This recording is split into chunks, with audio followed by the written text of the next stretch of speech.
Obedience is the foundation of a real relationship with God. It's the bridge between hearing and doing, between faith and fruit, between calling and character. Obedience is not always glamorous. It doesn't always feel heroic. Sometimes it's showing up to pray when no one is watching. Obedience carries the power to transform your life and shape your destiny. Jesus said in John 14:15, "If you love me, keep my commandments," which is to love one another just as he has loved us. When you love someone deeply, you obey them because you want to honor them. You obey because you trust that they want what's best for you. God doesn't demand our obedience to control us. He asks for it to protect and bless us. Every command from God is rooted in love. Every instruction is an invitation to a deeper walk with Him. Obedience begins with hearing. Before you can follow God, you have to recognize His voice, and that only comes through relationship. You can't hear the voice of someone you barely know. We live in a noisy time full of distractions and endless opinions. It's easy to get distracted now than ever. So guard your hearts at all cost. Meditate on what is pure and true as a believer of Jesus Christ should. Water the seed of the Spirit and fight the good fight of faith, putting on the full armor of God, in total obedience. The question is not whether God is speaking. The question is whether we're listening. And listening requires stillness. It requires time. It requires an ear tuned to the Spirit and a heart willing to respond. When we quiet the noise and make space for His presence, we begin to recognize His direction in ways that change everything. And the more we obey, the clearer His voice becomes. Obedience trains the heart to hear. Truthfully speaking, obedience will cost you something. It will cost your comfort, your pride, sometimes even your plans. The path of obedience is narrow and often uphill. It's not easy to choose God's will when it clashes with your own. Yet every time you surrender, you discover something powerful. God's way is always better.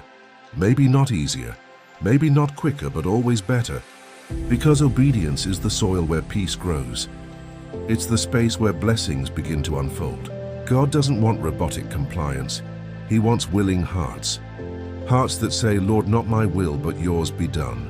The Bible says in Philippians 2 verse 6 that Jesus, though He was God limited in a human body, He humbled Himself and became obedient to the Almighty God who is unlimited in spirit, shedding His blood on the cross of Calvary to save the debt of sins of all humanity, who will believe in Him and obey His commandments. The Son of God Himself, the fleshly body of God the Father, chose the path of obedience, not because it was easy, but because it was right. And through His obedience, the world was saved. Jesus needed obedience to fulfill His purpose. How much more do we? You see, obedience is an act of worship. When you obey God, you are saying, "You are Lord, not me." You are declaring His authority and honoring His will. Worship is not just songs on Sunday, it's choices on Monday. Every decision made in alignment with God's word is an offering laid at His feet. But we can't fully obey in our own strength. The Holy Spirit is our helper. He empowers us to do what we cannot do on our own. You don't have to muster up willpower alone. You need to combine it with a surrendered heart and spirit to God's power. We were given willpower for a reason, and it can be used to boost the leadings of the Spirit. Romans 8:11 reminds us that the same Spirit that raised Jesus from the dead lives in you. That means you have the strength to overcome temptation, to forgive, to endure, and to obey. Remember, obedience is a partnership. You and God working together, His power through your willingness. That's how transformation happens. That's how ordinary people become instruments of extraordinary purpose. As you leave here today, carry this truth with you. Obedience is the ultimate proof of love. It is the language of trust. It's God's love language. It is the fragrance of faith. It is the evidence of a life that has been touched by grace. If you want to change your life, start with obedience. One step, one act, one yes at a time. So today, make a decision in your heart. Say, "Lord, wherever you lead, I will follow. Whatever you ask, I will do.